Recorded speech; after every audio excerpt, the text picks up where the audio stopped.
a fines del 74 yo ya tenía contacto con la Federación de la Construcción ubicada en la calle Vergara número 80 y ahí empecé a participar y bueno, con todo el cuidado que había que tener, uno podía conversar y decirle a los trabajadores de que lo que estaba pasando era verdaderamente un genocidio.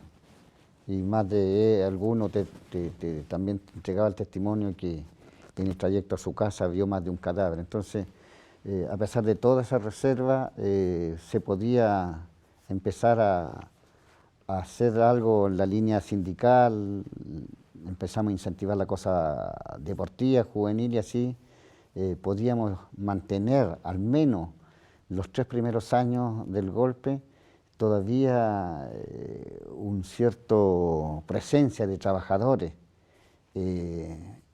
ligados al sindicato.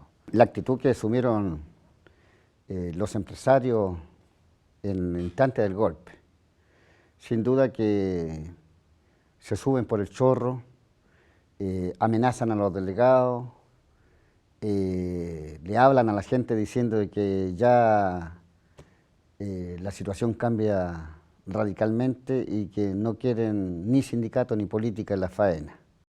El rol del movimiento sindical en los gobiernos previos al 73 había sido muy relevante en el proceso de cambio. Y por eso yo le decía que la cuenta que le habían pasado a sus dirigentes y a muchos de los trabajadores fue terrible. Pero este movimiento sindical nunca murió, este movimiento sindical siguió vivo, en las catacumbas, clandestino, como tú lo quieras llamar, con dirigentes sindicales notables, el propio Guaso Manuel Busto, el Loco Cuevas de la construcción, la Teresita Carvajal de los pensionados del Seguro Social, don Pedro Belli de la Federación Minera, don Carlos Pozo de la Federación Minera, y así, Alamiro Guzmán. Podría nombrar una cantidad enorme de gente que se movían en las catacumbas para reorganizar su estructura. El año 78 fue declarada fuera de la ley la Federación del Metal, la Federación de la Construcción, la Federación Minera, la Federación Textil y la Federación Gastronómica y la Asociación de Pensionadas en Montepiá, digamos. Esas 6 organizaciones que dirigían, digamos, los comunistas fueron declaradas todas fuera de la ley y junto con disolverlas fueron requisados sus locales y fueron además requisados 800 locales sindicales en todo el país. Así que ese fue el golpe. O sea, imagínate con eso, ¿quién iba a querer sindicalizarse o formar sindicato en el año 78? ¿No? Cuando yo me fui estábamos en un proceso de reorganización del movimiento campesino con muchas dificultades, con mucha gente desaparecida todavía, que no se sabía cuál había sido su derrotero. Estaba la Vicaría empezando a actuar, había empezado como Comité Pro Paz a vincular a la gente del sector sindical. Y el trabajo de la Vicaría todavía no se abría. Posteriormente hubo todo un trabajo de Vicaría para ayudar al trabajo de reorganización del movimiento campesino, y eso es lo que generó un trabajo unitario. Se fortalecieron las organizaciones, se generó un referente unitario, y cuando yo volví eso estaba trabajando ya con bastante más sistematicidad. Habían surgido nuevas organizaciones, las viejas habían, como en el caso de Ranquil, había sido disuelta por la dictadura. Estando nosotros acá, existía formalmente, nosotros teníamos un trabajo que no tenía nada que ver con lo que aparecía en la superestructura. Pero posteriormente la dictadura la puso fuera de la ley, el 77 creo que fue, junto con otras organizaciones. Y surge el Centro de Estudios Laborales, que funcionó en el segundo piso, ahí en Cienfuegos, poquito más allá de la CUT. En toda esa esquina que hay una casa antigua, así, que está en estos días por la televisión la mostraron, que ahora está el arzobispado de la iglesia, creo que era de la iglesia. En el segundo piso nos prestaban una sala y ahí nos reuníamos. Nosotros nos incorporamos. Nosotros en ese momento resolvimos, el grupo ya nuestro era más grande, había otra gente que estaba colaborando, ¿entiendes? Todos ligados al campo, a ciertos vínculos, y resolvimos destacar a 9 compañeros de nosotros para el trabajo de la amplia alianza para la recuperación del movimiento sindical chileno, partiendo por el movimiento obrero. Que fue esto de él tener una visión del movimiento sindical, una visión unitaria. Y esta visión unitaria en la diversidad, que llamamos siempre y que discutimos. Y él presidió la Coordinadora Nacional Sindical a contrapelo, podemos decir, de la dirección de la democracia cristiana y del movimiento sindical de la democracia cristiana. Porque la mayoría del movimiento de la democracia cristiana en un comienzo estuvo por la dictadura. Y lo que hace después, digamos, desde el punto de vista, cuando se decepcionan entonces, es ir a la creación de centrales ideológicas. Y desde esa posición entonces, no olvidemos que todavía está la Guerra Fría en el mundo y toda esta cosa, y por lo tanto el gran aporte desde el punto de vista de la solidaridad internacional estaba volcada a ese sector de la democracia cristiana en esos tiempos.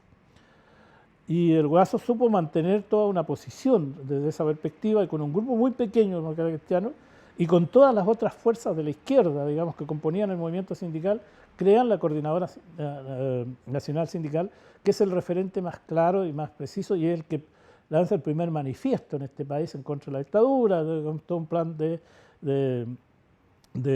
trabajo en esos años y, digamos, también la democratización del país. Bueno, y eso tiene los primeros caídos también inmediatamente. Yo creo que lo más destacable de la reorganización del movimiento sindical, más allá que sea de superestructura, porque la base poco se veía, pero que existe una orgánica que entrega opinión. Por ejemplo, con la coordinadora, nosotros como gremio de la construcción fuimos capaces de llenar el Caupolicán para ser la primera organización que entregó opinión sobre el nuevo Código de Trabajo y que pagamos un costo alto. La Coordinadora Nacional Sindical es, la palabra sale grandilocuente, pero es así, es la continuadora de la Central Única de Trabajadores. Más o menos entre el 85-90% de las organizaciones que fueron base de la CUT, todas después estaban en la Coordinadora, todas. Había gente del cobre que no estaba, había gente de fiscales que no estaban, había algunos de los agentes del petróleo que no estaban, pero rápidamente estaba Di Giorgio y después tuvieron las federaciones completas. Y fue una organización que su contenido de lucha fue obviamente la lucha por la libertad, por la reconquista de la democracia, por la defensa de los derechos humanos y por los derechos de los trabajadores. O sea, juntó los temas sociales y políticos, todo lo juntó. Y tomó el tema de la concertación social y política, te digo que lo tomó mejor de lo que lo habían tomado antes la propia CUT, porque era un momento distinto. Entonces se unió a organizaciones sociales como de pobladores, a organizaciones sociales como los estudiantes universitarios fundamentalmente, los universitarios, bueno, de los pueblos originarios, de las mujeres, que las mujeres hicieron una lucha pero extraordinaria, se crearon muchas organizaciones de mujeres. Todas esas organizaciones funcionaban en la coordinadora, todas. Las organizaciones por los derechos humanos, el CODEPO, de los jóvenes por los derechos humanos. Entonces, la asamblea de la coordinadora eran de los dirigentes sindicales, pero iban las agrupaciones de derechos humanos. Las mujeres fuimos nosotros, conducidas por los propios partidos políticos, agrupando a las dirigentes sindicales, mujeres, para formar lo que fue el departamento femenino de la Coordinadora Nacional Sindical. Junto con la coordinadora íbamos las mujeres. Y eso fue un proceso importante, un aporte importante para el movimiento sindical, que las mujeres estuviéramos ahí poniendo nuestra propia problemática como mujeres, como dirigentes, pero también asumiendo el rol de un movimiento sindical que había que reconstruir. Y eso Manuel Bustos siempre lo tuvo claro, Alamiro siempre lo tuvo claro, el Hugo Cueva con su mujer ahí, la Claudina García, en el centro. Entonces fue un proceso, como le digo, duro pero importante. Ahí crecimos, ¿no? La Coordinadora Nacional Sindical, nosotras siempre unidas. Éramos la CSC, las organizaciones campesinas de izquierda, la UOC, la Ranquil y la Nehuen, ¿no? Siempre haciendo fuerza, siempre buscando la unidad, pero buscando la afinidad de izquierda. Y las mujeres igual. Nosotras éramos la única que cuando se hacían los encuentros nacionales de la mujer trabajadora en plena dictadura, nosotros ya todo esto, te digo, el movimiento campesino fue creciendo. Nosotras fuimos teniendo un protagonismo mayor, sobre todo el trabajo de solidaridad. Yo venía con una gran experiencia en el trabajo de solidaridad porque ese había sido mi fuerte, dentro del trabajo clandestino. Cuando empieza el movimiento sindical y empiezan las protestas, ¿cierto? Por ahí por el año 82, nosotros estábamos netamente colegados con todo el mundo social. Y la mayoría de los partidos políticos en contra de la dictadura. Empezamos a viajar y a rearticular y la gente llegó a la FENATRATEC, ¿ya? Y después del plan laboral, la FENATRATEC servía para que tuviera una confederación. Y ahí armamos la Contextil, con todos estos sindicatos. Pero todavía quedaban muchos sindicatos grandes. O sea, nosotros teníamos todo lo que era Bellavista, Oveja Tomé, Chiguayante, la textil de Frutillar, para el norte y para el sur. O sea, nos teníamos, todos los textiles todavía estaban juntos, ¿ya? Entonces pudimos rearmar y reagrupar y la Coordinadora Nacional Sindical se trasladó también a regiones. Entonces había coordinadora en todas las regiones a nivel nacional. O sea, la coordinadora no solamente se rearma en Santiago, se arma a nivel nacional. Nosotros éramos súper disciplinados, éramos mucho más organizados, teníamos una conciencia, no sé. Nosotros recorríamos a pata, a mí me tocaba recorrer, por ejemplo, todo lo que era Quinta Normal, y yo me acuerdo que iba con el Moisés Labraña, que formaba parte a nivel nacional de esta cosa, junto con Arturo Martínez y Manuel Busto. Y ellos se dividían, en este caso nosotros nos mandaban al Moisés y nosotros íbamos empresa por empresa a sacar, asamblea por asamblea, a sacar los paros nacionales en aquella época, plena dictadura, y los viejos iban al paro.